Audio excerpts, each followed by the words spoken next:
यूरोपीय संघ की महासभा में वर्चुअली जुड़े यूक्रेन के राष्ट्रपति वोलोदिमीर ज़ेलेंस्की, कहा रूस हमें तोड़ नहीं सकता, अपने हक के लिए हम लड़ते रहेंगे। राष्ट्रपति ज़ेलेंस्की ने कहा रूसी सेना युद्ध के कानूनों को तोड़ रही है। रूसी सेना ने सोमवार को 16 बच्चों को मारा, लेकिन आखिर में अंधेरे पर रोशनी की जीत होगी। यूरोपीय संघ में जल्द शामिल होगा यूक्रेन। यूरोपीय संसद ने अर्जी मंजूर की। राष्ट्रपति ज़ेलेंस्की ईयू से यूक्रेन की मदद की अपील। ज़ेलेंस्की के भाषण के बाद सदस्यों ने तालियां बजाकर अभिवादन किया। रूस यूक्रेन के बीच आज फिर होगी शांति वार्ता। बातचीत से पहले ज़ेलेंस्की ने अमेरिकी राष्ट्रपति बाइडेन से बात की। ज़ेलेंस्की ने कहा रूस युद्ध विराम करे। परमाणु हमले के अलर्ट पर नाटो ने कहा रूस की धमकी के बावजूद अलर्ट लेवल में बदलाव की जरूरत नहीं, सहयोगियों की रक्षा के लिए कुछ भी कर सकते हैं। पुतिन ने यूरोप की शांति खत्म की। यूक्रेन संकट पर शुक्रवार को नाटो देशों के विदेशी मंत्रियों की आपात बैठक। यूक्रेन के मौजूदा हालात पर होगी चर्चा। ब्रिटिश प्रधानमंत्री बोरिस जॉनसन के सामने रो पड़े यूक्रेन के पत्रकार। यूक्रेन के लोगों को रूसी हमले से बचाने की मांग। बोरिस जॉनसन से मदद की अपील की। यूक्रेन के खार्किव में रूसी सेना ने मचाई तबाही। सेंट्रल स्क्वायर पर मिसाइल से अटैक हुआ। एक बड़ी इमारत मलबे में तब्दील हुई। अस्पताल तबाह, 8 लोगों की मौत हुई।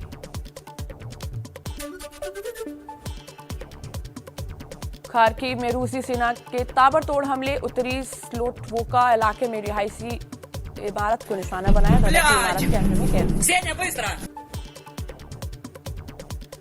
रूस के हमले से बर्बाद हुआ यूक्रेन का दूसरा सबसे बड़ा शहर खार्किव। वीडियो में कई इमारतें जली हुई दिखाई दी। सड़क पर गाड़ियां भी जलकर खाक हुई। रूसी सेना पर यूक्रेन का बड़ा पलटवार। यूक्रेनी सैनिक छोटे हथियारों से भी रूसी टैंकों और बख्तरबंद गाड़ियों के परकच्चे उड़ा रही है। यूक्रेन युद्ध को लेकर CNN का बड़ा दावा। अमेरिकी रक्षा विभाग के बड़े अधिकारियों के हवाले से कहा रूस अभी तक यूक्रेन पर 400 मिसाइलें दाग चुका है।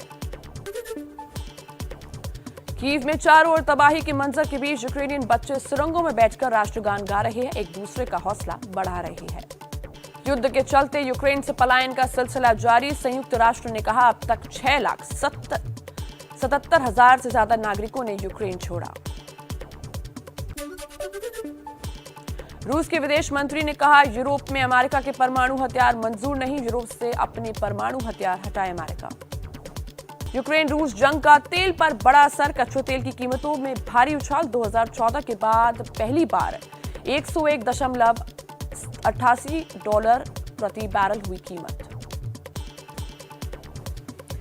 यूक्रेन के लवीव से भारतीय छात्रों को निकालने की कोशिश जारी। छात्रों के कॉन्ट्रैक्टर डॉक्टर मुसवीर ने एबीपी न्यूज से बातचीत में दिया भरोसा। कहा बच्चे और उनके माता पिता चिंता ना करें, सभी को सुरक्षित बॉर्डर पार कराने की पूरी कोशिश कर रहे हैं।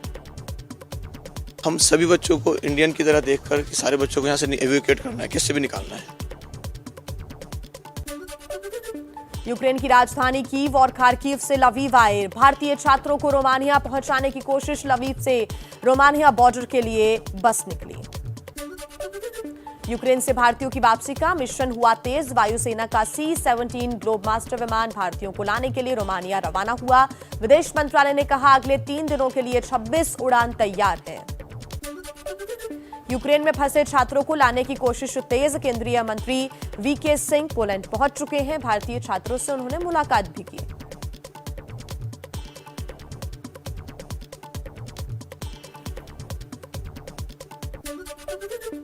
ऑपरेशन गंगा के तहत स्लोवाकिया पहुंचे केंद्रीय मंत्री किरेन रिजिजू। कहा यूक्रेन से सभी भारतीयों की सुरक्षित वापसी सुनिश्चित की जाएगी।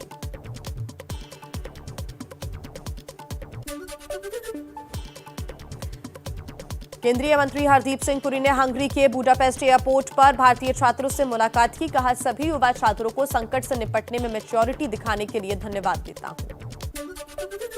केंद्रीय नागरिक उड्डयन मंत्री ज्योतिरादित्य सिंधिया रोमानिया के बुखारेस्ट पहुंचे। एयरपोर्ट पर फ्लाइट का इंतजार कर रहे भारतीय छात्रों से उन्होंने मुलाकात की। जल्द स्वदेश भेजने का भरोसा दिया।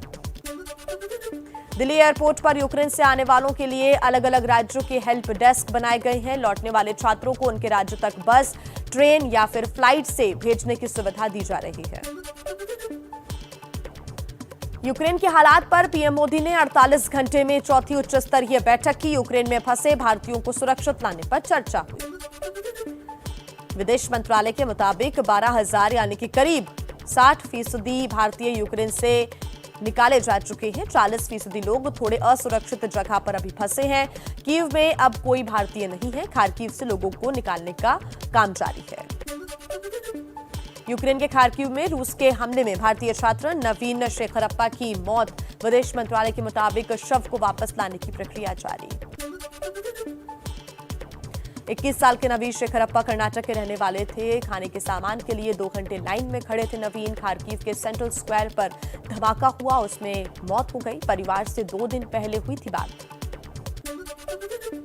प्रधानमंत्री मोदी ने मारे गए छात्र नवीन के पिता से फोन पर बात की। पीएम मोदी नवीन के मौत पर दुख व्यक्त किया। कर्नाटक के सीएम बसवराज बोम्मई ने भी नवीन के पिता से बात कर शोक व्यक्त किया। कांग्रेस नेता राहुल गांधी और प्रियंका गांधी ने यूक्रेन में नवीन की मौत पर दुख व्यक्त किया। कहा, हर एक मिनट कीमती है। सरकार भारतीयों की सुरक्षित वापसी की रणनीतिक योजना बनाए। यूक्रेन में भारतीय छात्र की मौत के बाद विदेश मंत्रालय ने भारत में रूस और यूक्रेन के राजदूत को बुलाया। दोनों देशों के राजदूतों से भारतीयों की सुरक्षित वापसी पर बात हुई। यूरोपीय काउंसिल के अध्यक्ष ने पीएम मोदी से फोन पर बात की। खार्किव में भारतीय छात्र नवीन की मौत पर संवेदना जताई। यूक्रेन संकट पर पीएम मोदी और फ्रांस के राष्ट्रपति इमैनुअल मैक्रों के फोन पर भी बात हुई। मौजूदा हालात पर चर्चा हुई।